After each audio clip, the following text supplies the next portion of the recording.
Charlie is on the play, I think. It's going to be an interesting match going on.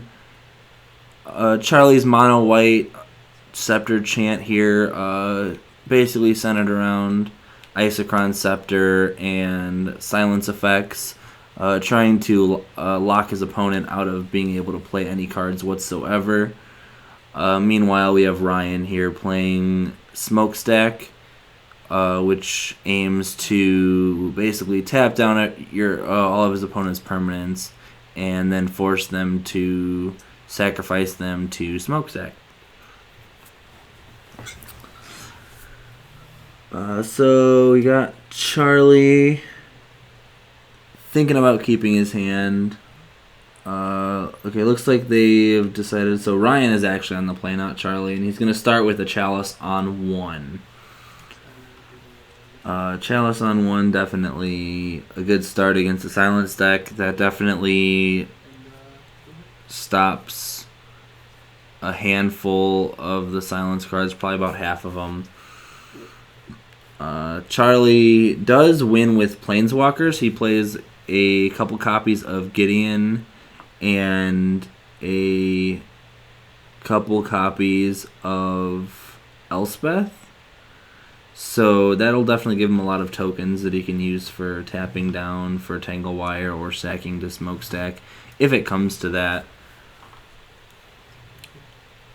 Ryan Kane's here playing, looks like, Smokestack already. So we got turn 1 the Chalice on 1, and turn 2 playing Smokestack.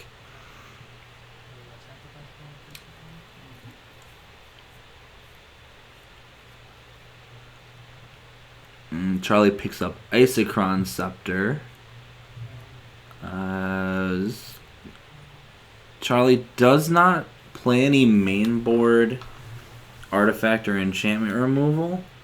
So I think that he's playing Painter Servant for the Painter Servant Grindstone combo. But I think that Charlie's best bet there was actually to just pass and not play any cards and let the Smokestack pick up counters. Eventually he would have to sacrifice the Smokestack to itself.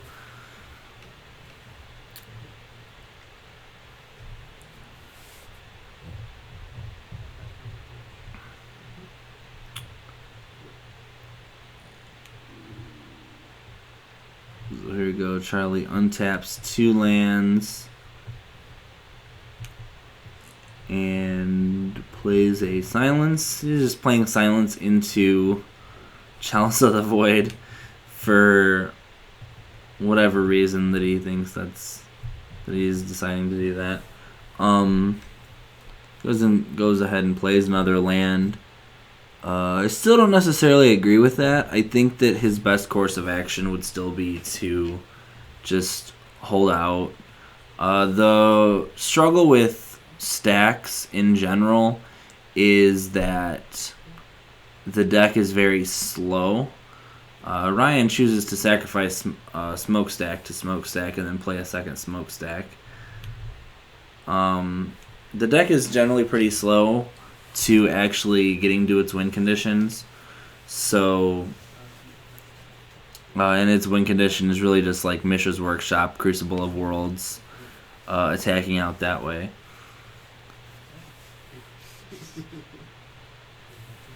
So Charlie definitely can be playing a much longer game should he choose to, and I think that that would actually be more correct. But he keeps playing lands into the Smokestack.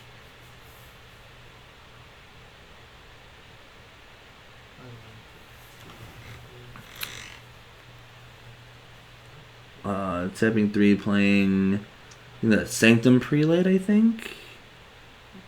He's putting Sanctum Prelate on 3. I actually think so. He's putting it on 3. I'm assuming for Crucible of Worlds. He could put Sanctum Prelate on 4. 4 does actually hit a lot of cards in Kane's deck here. Like it would hit the Armageddon that is coming down on the table now. Putting it on 4 would also have stopped additional copies of Smokestack, Lodestone Golem, Thought Knot Seer, stuff like that. Here he just sacks the Sanctum Prelate. Picks up a Glacial Chasm or a Mazavith. Mazavith that he picks up here. But chooses not to play anything. Which I think that I would have been doing from the start.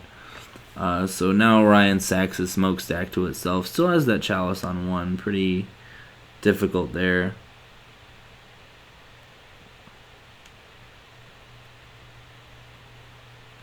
Has taken a good deal of damage through Ancient Tombs. He's got a Lodestone Golem, and a second Chalice of the Void in his hand. But no land, so Ryan actually doesn't really have a way of winning the game right now. He has to get up to find enough lands to play that Lodestone Golem and start getting some beats on. In the meanwhile, Charlie's over here trying to assemble his Silence Lock combo.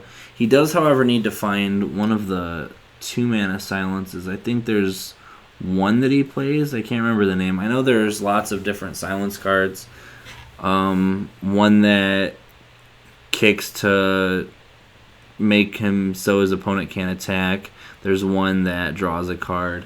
I'm not sure what the names of all of them are, but I know that he plays 12 silence cards. Here comes, looks like Aethersworn Canonist. Unfortunately, Ryan's deck is actually mostly artifacts, so the Aethersworn Canonist doesn't help that much. Another interesting thing that I see, the Scrying Sheets is on the table. Charlie actually does play Snow-Covered Plains and Scrying Sheets in order to, burn through his deck a little bit faster.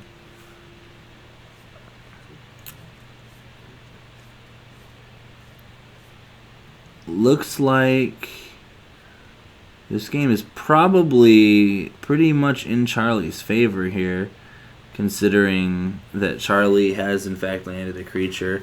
But we do have Ryan did pick up his 4th land, so now he can finally play his Lodestone Golem, which is going to tax all of Charlie's silences, even if they come off of Isochron Scepter.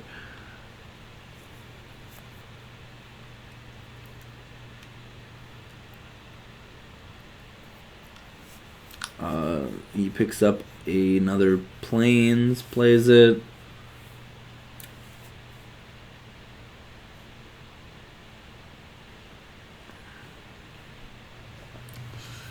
He plays the Isochron Scepter. Imprinting. It looks like he imprinted Swords to Plowshares. That's different. He can actually definitely win that way. Because with the Swords to Plowshares on the Lodestone Golem, he can then just keep attacking with Aethersworn Canonist. However, it does buy him quite a bit of time, and it looks like Ryan drew another Lodestone Golem, it looks like, which will just keep adding to the struggle here.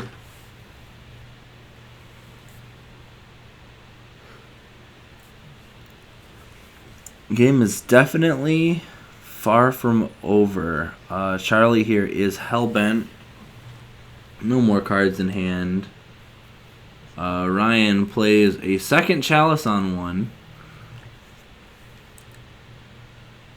Ryan's focusing real hard here on what to do with his 1 card in hand to Charlie's 0. It was definitely, so you guys had Wastelands the Mazavith.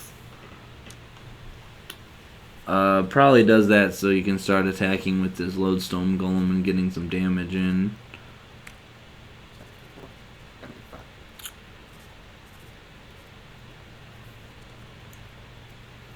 Definitely looks pretty good for Ryan here. Strange, the game actually was looking really heavily in Charlie's favor up until the probably when the Lodestone Golem hit. As soon as he was able to put a good creature on the board, the Aethersworn Canonist wasn't very threatening anymore. Having the Isochron Scepter was only part of what Charlie needed to assemble his combo here. And it looks like Ryan picks up another copy of Armageddon. Unfortunately, because Armageddon is a non-artifact spell, and Lodestone Golem makes it cost 5, that means that he can't play the Armageddon this turn. Yeah, the card imprinted in the Isochron Scepter is definitely Swords to Plowshares. I thought it was, but I wanted to just double check and make sure.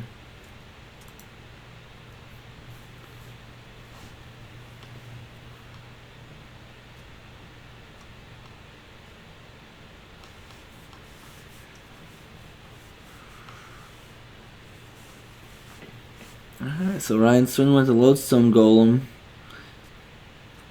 He's got a between 4 and 5 turn clock here. 5 turns when you consider that the Aethersworn Canonist can chump at least one of the attacks. But this Swords to Plowshares might actually slow him down quite a bit if he doesn't find anything relevant. But he does play the Armageddon. I thought that Armageddon costs 1 more, but I'm not sure. I could be incorrect. The Lodestone Golem might only be your opponent.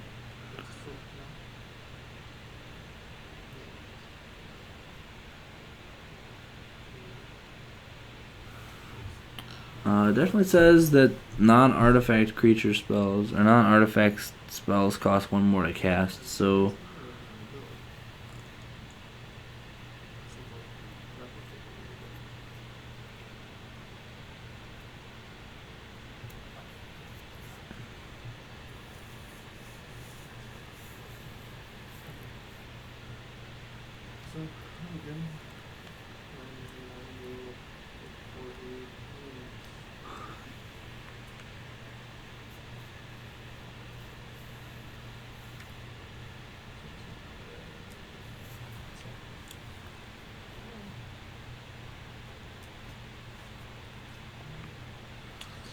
alright, well, now it's just the Chalice for 1 and the Lodestone Golem against Aethersworn Canonist and an Isochron Scepter that can't use its ability. Looks like that's probably going to be the nail in the coffin for Charlie here, and Ryan will be taking game 1.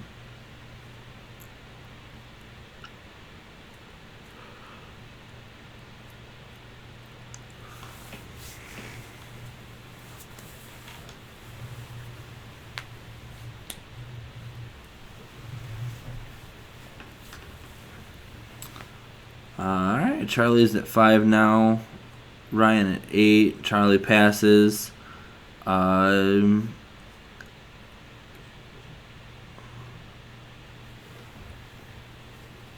here we have Charlie's going to chump. Whatever he draws, I can't imagine any card that's actually going to help him. Maybe a top deck Terminus. But doesn't look like that's what he drew. And we're probably going to be seeing game 2 really shortly here.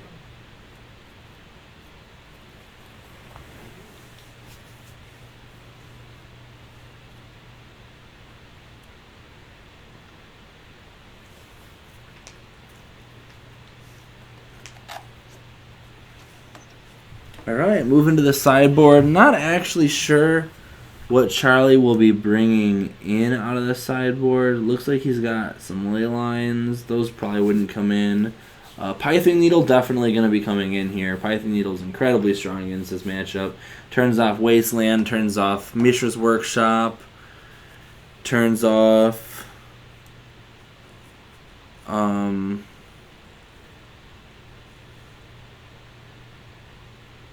Can't think of anything else off the top of my head, but definitely just shutting off those 2 cards is worthwhile enough to play the card, in my opinion.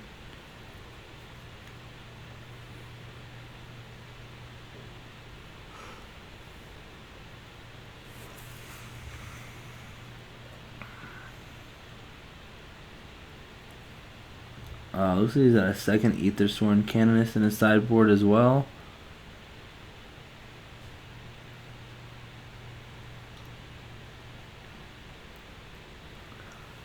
I think this match is games 2 and 3 are going to be probably very similar to game 1, where it's probably going to look like Charlie's pretty far ahead at first, and as the game goes forward, the longer the game goes, the more likely Ryan is to take it.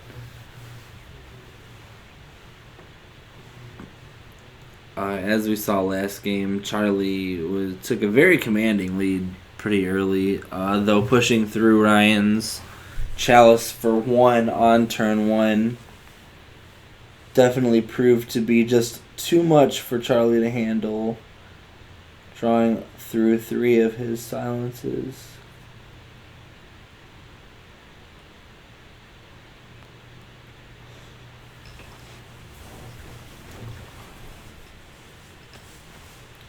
Looks like they're done sideboarding now.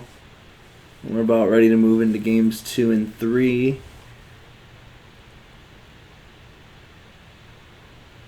Maybe Charlie's considering bringing something else in or taking something else out.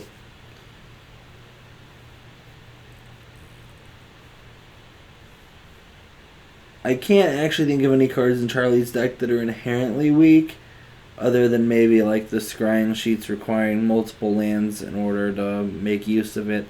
Other than that, every card in his deck seems actually pretty good. Just because being able to stop his opponent early is definitely how you beat this deck. As for Ryan, what Ryan's going to be hoping for here is probably hoping for another Chalice on 1. That would probably help a lot.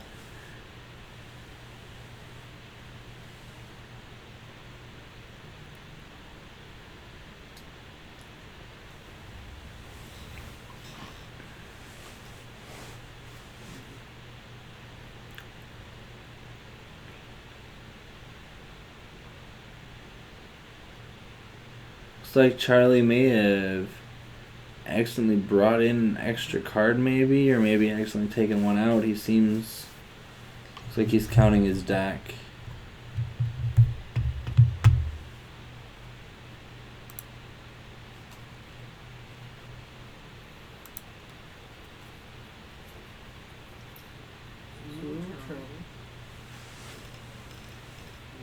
Looks like Ryan's done here. Ryan has presented his deck. Is definitely ready to go on Ryan's part. We're just waiting on Charlie so we can start game 2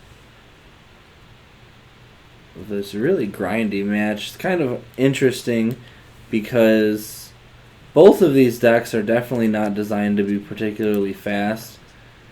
The Silence deck is just designed to make you play out for a really long time. But once you drop a creature, unless they get the loop going, you should eventually be able to win. As for Ryan, he just tries to hold out and run his opponents out of resources and win that way by just slowly choking them out of the game. So both strategies are trying to go long. Looks like the longer the game goes on, the more likely Ryan is to take it here. Charlie presents his deck. They're both good to go.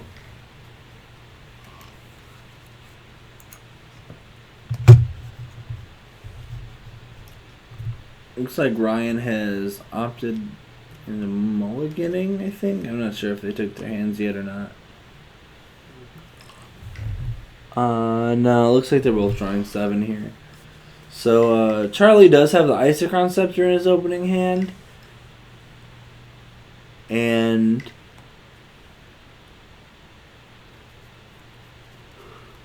Ryan has Crucible of World, does double Ancient Tomb, looks like a Tanglewire or a Smokestack, I can't tell which, and a Plains. Seems pretty good for Ryan, so Ryan is elected to keep his hand most likely.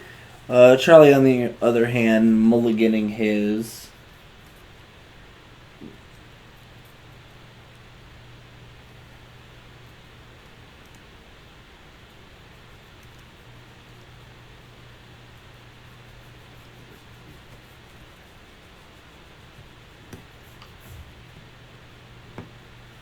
Alright, Charlie is going to go ahead and draw his 6 now. Already at quite a disadvantage. This when Ryan's trying to choke him out of resources, starting his game with any less than 7 cards is not going to be good for Charlie. Every time he mulligans, just puts Ryan closer and closer to his goal.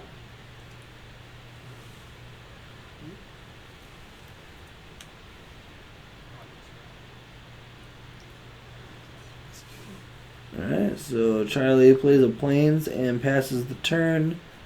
Doesn't do any silencing in the upkeep, so looks like he's just gonna let Ryan play his turn 1 as normal.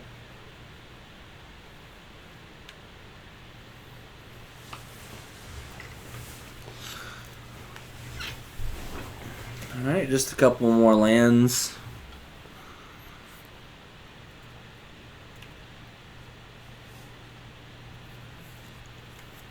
Ryan sacks his land to add 2 to his mana pool and then plays Trinisphere. Trinisphere is just absolutely brutal. Everything costing less than 3 instead costs 3. Everything costing more than 3 still just costs more than 3. Very, very good for Ryan here. Now, all of Charlie's silence cards are going to cost 3 mana. And then eventually, Ryan will find an Armageddon. And then Charlie will just never be able to play another spell for the rest of the game. But as of right now, we got Charlie still fighting it on. But unfortunately, this already does not look very good for him.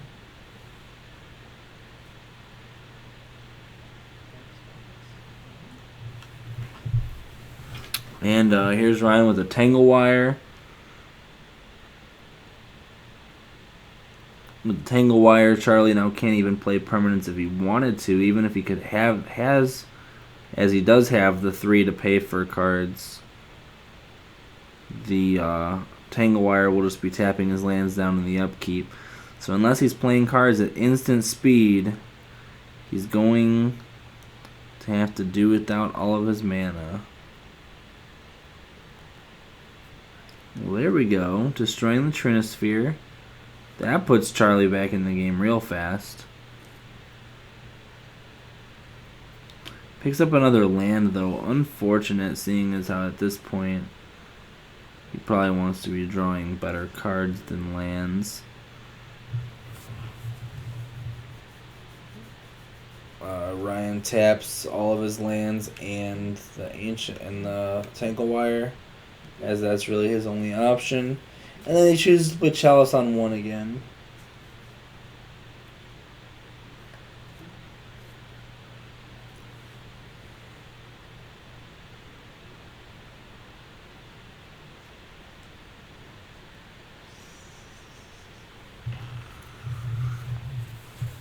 Charlie trying to calculate what he can do with only 1 or 2 mana.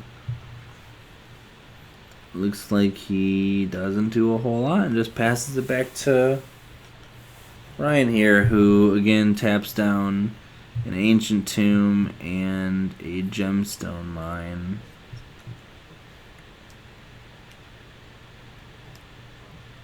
Gemstone Mine, I don't know why I said that. That is definitely not correct. He taps down the Ancient Tomb and the Tanglewire. It just, for whatever reason, the Ancient Tomb looked kind of like that. But he picks up a Ghostly Prison for turn. Ghostly Prison is going to prevent him from being attacked by Charlie's monsters. Though it's not that Charlie actually has any creatures in play right now anyway.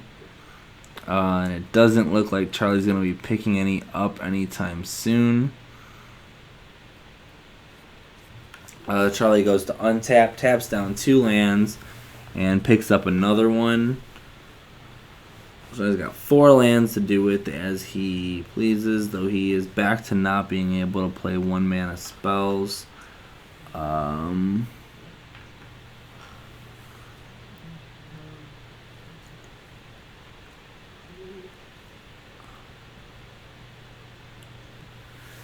Right, Tangle Wire down to 1 counter, and Ryan picks up City of Traders.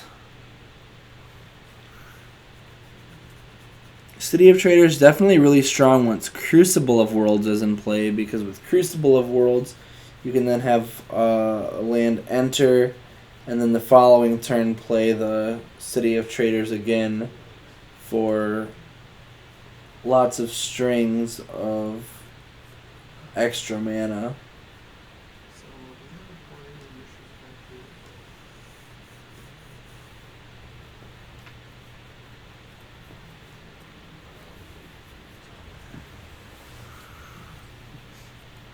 Alright, so Ryan plays the Crucibles. Now he has a Crucible, a Ghostly Prison, a Chalice on 1, 2 Ancient Tombs, 2 Plains, and a Mishra's Factory. And Charlie picks up yet another Silence effect. This is one of the major problems with Charlie's Silence deck here, is you kind of want to hold a Silence card to use with the Isochron Scepter combo. However, he has to play them in order to keep his opponent from just downright blowing him out. Ryan picks up what appears to be a smokestack, though I'm not sure. I didn't get a good look before he started shuffling his hand.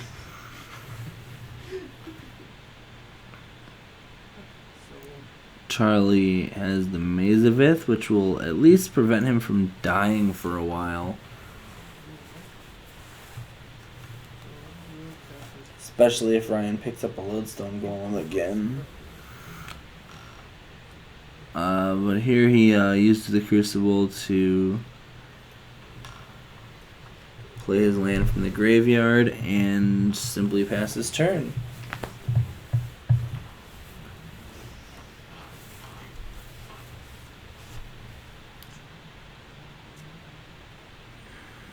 Charlie drawing another Plains. Looks like he's got a Gideon. Maybe the Gideon will be touching the table now. Yep, here it comes. Gideon, Ally of Zendikar. Definitely a really strong card. The Bane of Standard. Now coming back and making a splash in Legacy.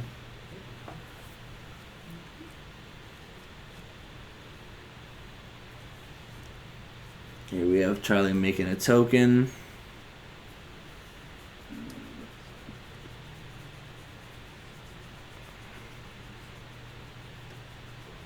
Now, if Charlie can get these tokens going fast enough, then he can actually start putting Ryan on a serious clock.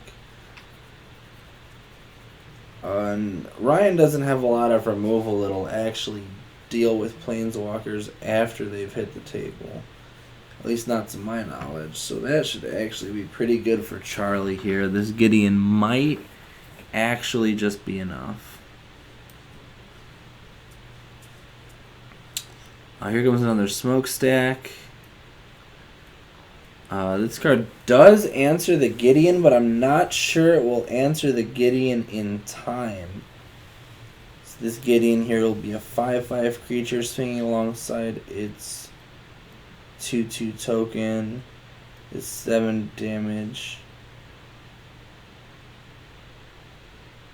So he'll be able to swing for 7 this turn and 7 the following turn to win the game. Meanwhile, the Tangle Wire the Smokestack needs way more counters before it starts sacking anything important to Charlie at this particular point in time.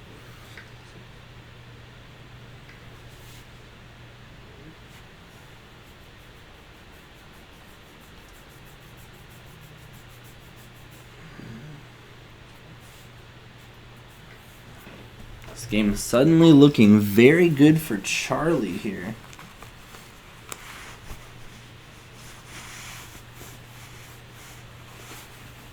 And it's like I said before, Charlie has those planeswalkers that produce tokens, and just playing the token game is really strong. Gives him a lot of free cards, puts him on a pretty significant clock. Ryan plays the City of Traders from his graveyard. Looks at the Thought Not Seer in his hand.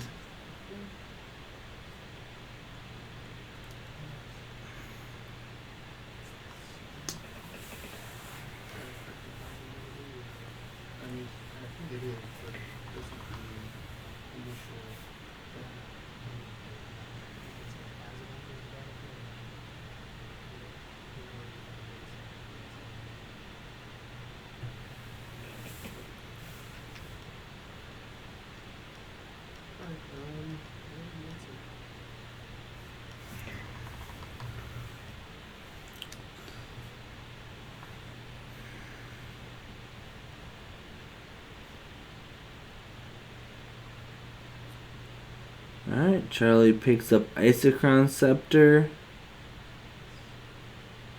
Unfortunately, the Chalice being in play means that the Isochron Scepter, whatever it chooses to copy out of what's in his hand right now, would unfortunately just be countered continuously. So he's probably not going to play the Isochron Scepter. Instead, he's probably just going to go back to swinging with Gideon and the token. Try and reduce Ryan's life total to 0 next turn.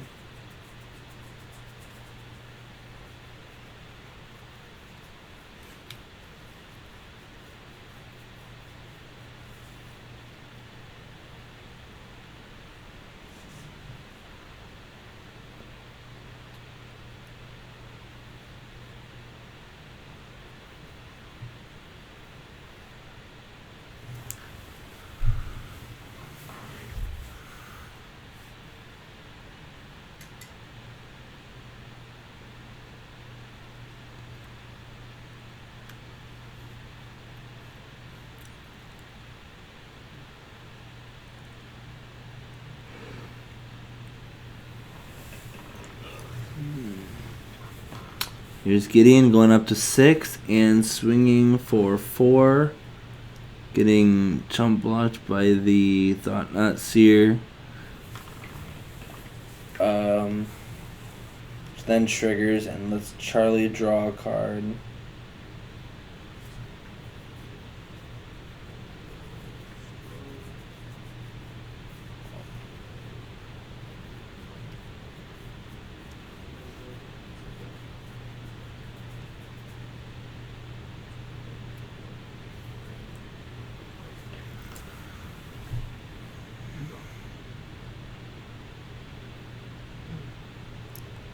Ryan picks up Ancient Tomb. Not gonna help him in his current predicament, no siree.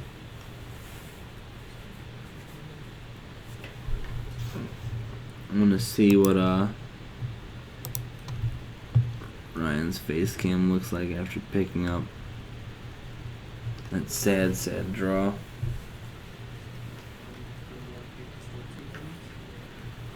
And after chumping with his Gideon, or chumping the Gideon with his Thought Not Seer.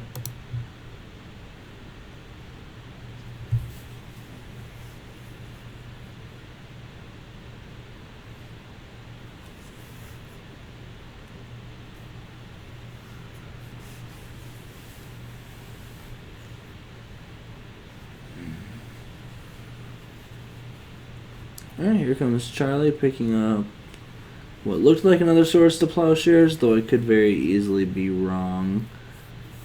We have... And Charlie's keeping his cards down. But he is swinging for 7 here, and the 4 gets chump blocked yet again.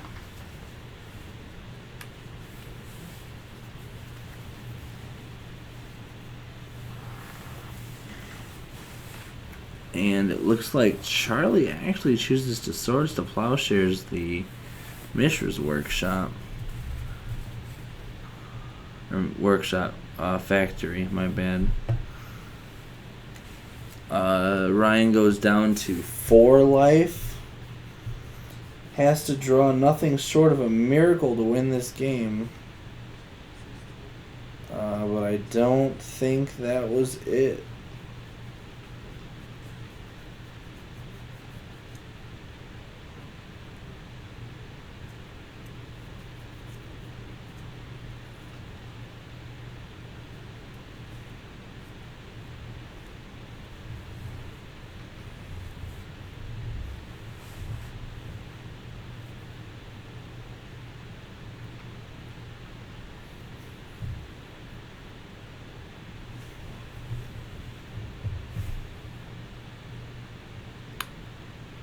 Ryan seems to be thinking pretty hard about just how exactly he's going to go about scooping up his cards. That was about more or less what I expected. Ryan is either going to lock the game down super early, or else he's going to lose to somebody who just sandbags lands or something similar.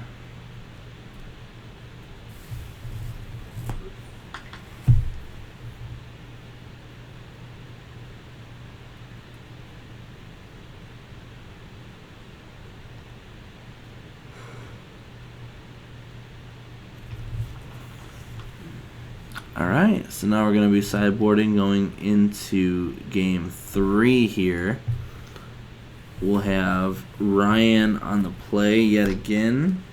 Maybe putting Chalice on 1 and just shutting the whole Silence deck down again.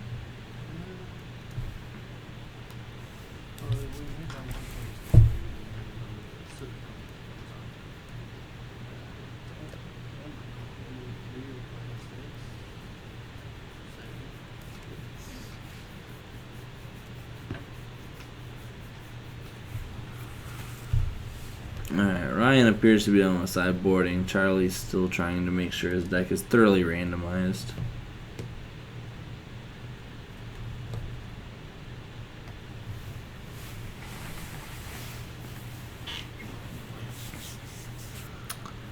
Alright, once again I'd have to keep my prediction more or less the same. As long as Ryan Keynes plays a quick match, jams a Planeswalker early, he should be doing fine.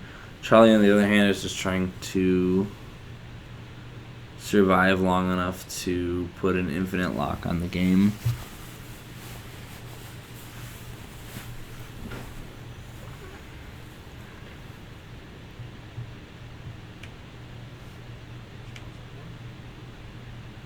And there we go. We have Chalice on 1. Will it be enough? I'm not sure if it will be or not yet.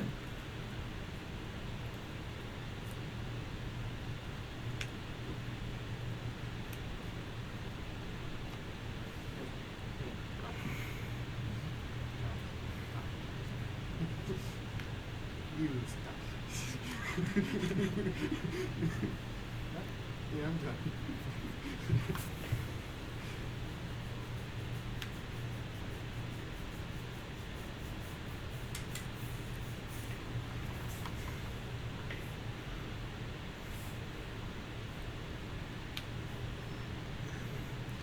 Alright, Charlie plays the Painter's Servant. I'm not sure what color he called. Not particularly sure it matters.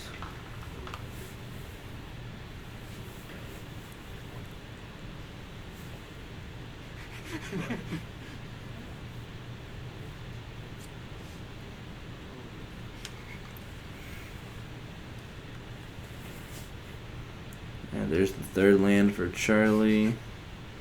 So he's just going to be swinging in with the Painter's Servant. That might just be the best that he can do.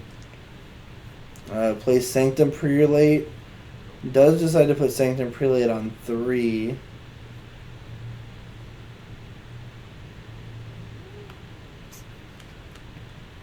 Putting it on 3 like before. Still just avoids Crucible of Worlds.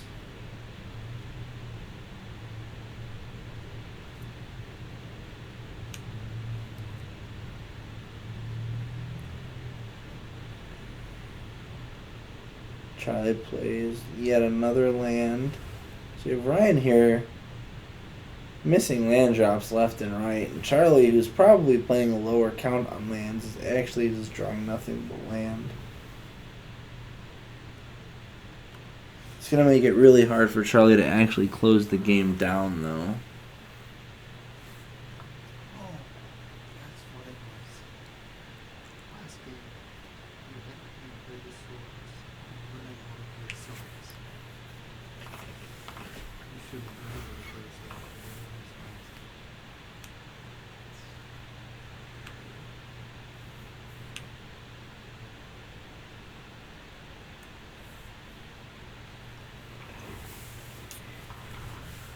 And here comes Charlie, swinging with the Sanctum Prelate and the Painter's Servant. Should be 3 damage, taking Ryan down to 16.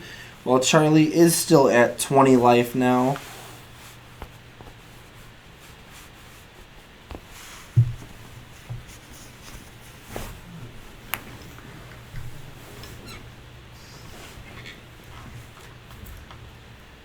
And Ryan swinging in with the Mistress Factory, only to get Swords to Plowshare.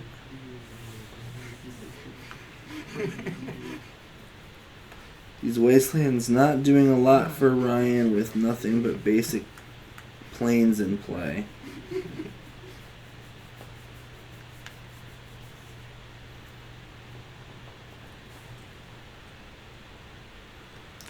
Looks like Charlie drew a Westvale Abbey.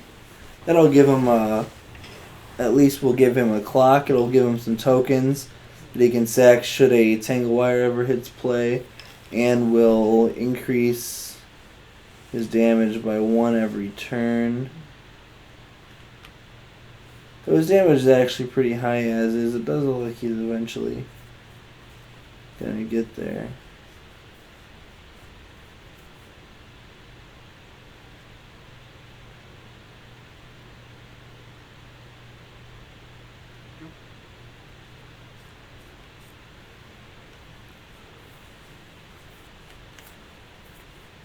Alright, here we go. We have Charlie playing that Westvale Abbey. Looks like Charlie is once again in a very commanding position. Probably going to be wrapping this up within the next 3 turns or so.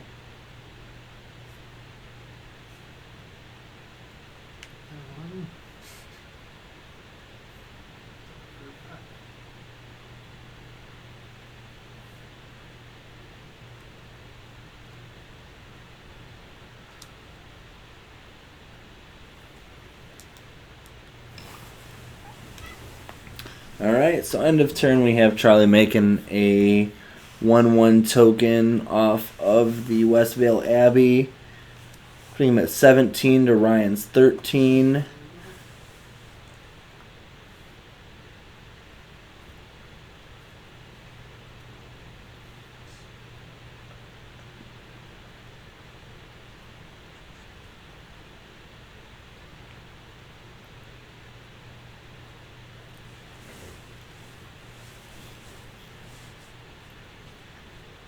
So now here we have, I'm not actually sure how Ryan comes back from this.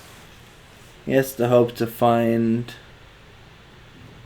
either something to make them, either something to make those tokens go away, or else he's going, I don't know, he's probably going to have to find a smokestack before the next couple of turns are over and be able to get it into play. Because as it stands, the clock is just too fast for him. Especially if Charlie draws the other half of the Painter Servant combo.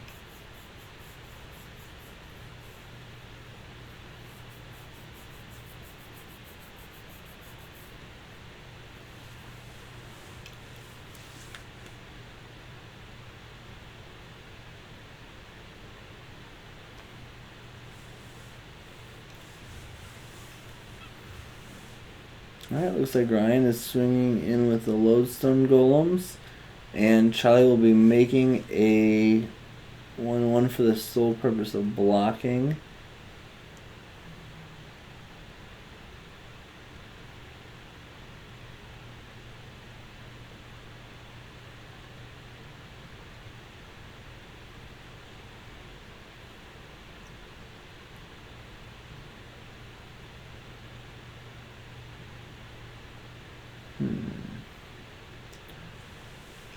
Not actually sure what's going on.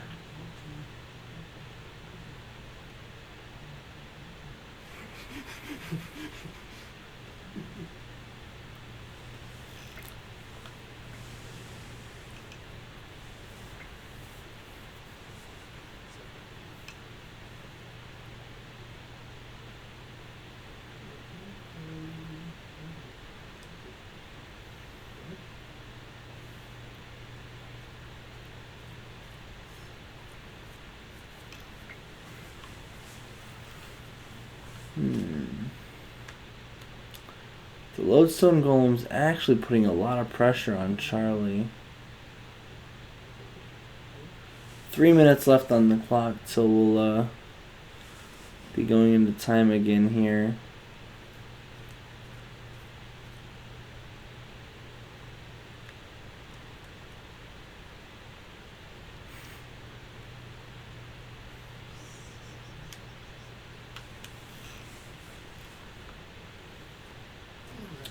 Not sure what that card that Charlie just played actually is.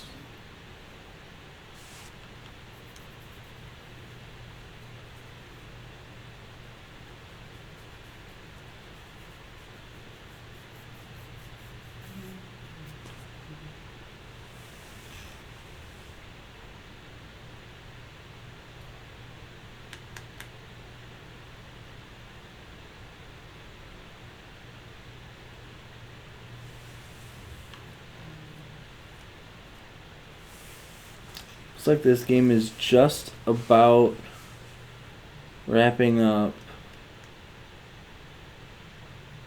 Charlie does not have a Maze of Ith or anything that's going to stop these Eldrazi's coming in.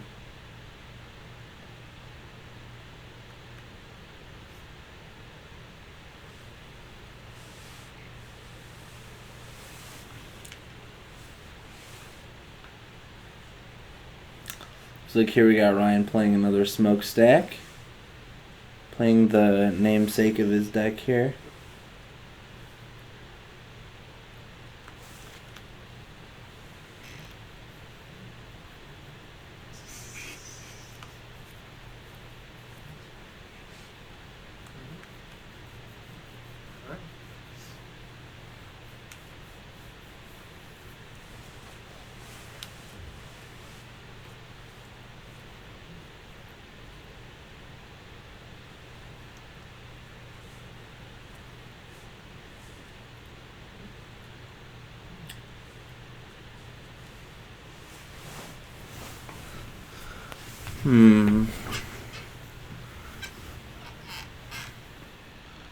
Interesting here. So Gideon's on the table. We got Token.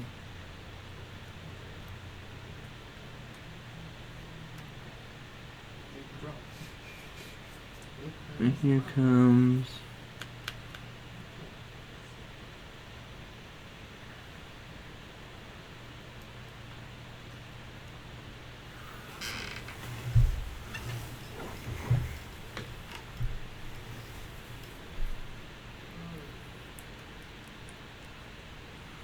this game is actually much closer than I thought it would be.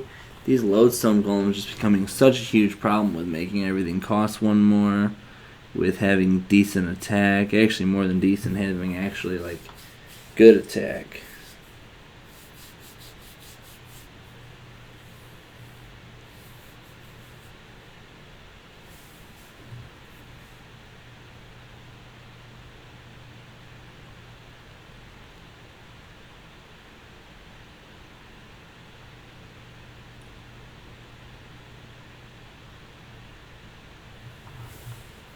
And the timer is over now.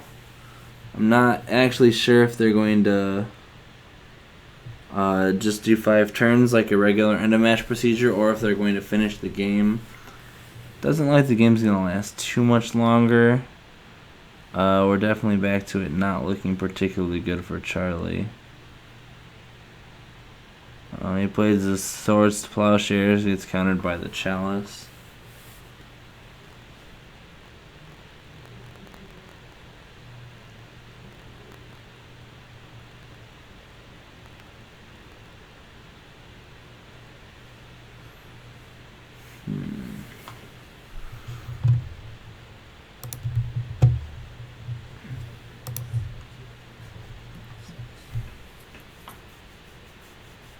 Looks like Charlie's trying to figure out how best to block to stay alive here, probably, but it looks like he's going to 1, which means that he can no longer use his Westvale Abbey, and that he has to block every single point of damage that comes his way.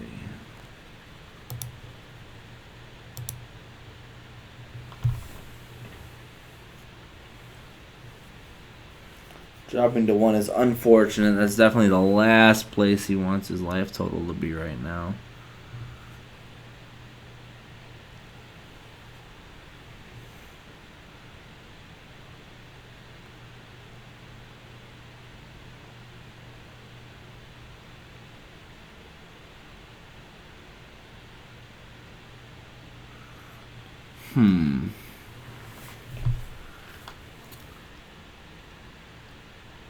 Well, it looks like Charlie is... Oh, Charlie's actually swinging out. I thought he was going to keep everything back. But it's going to be 4, 5, 6, 7, 8. That's 8. And there we go. It looks like, there we go. Charlie ends up winning the game. Ryan doesn't leave any of the Lodestone Golems back as blockers. And Gideon just gets through. Looks like both games were settled by Gideon. Well, the last 2 games. The first game obviously was all to Ryan.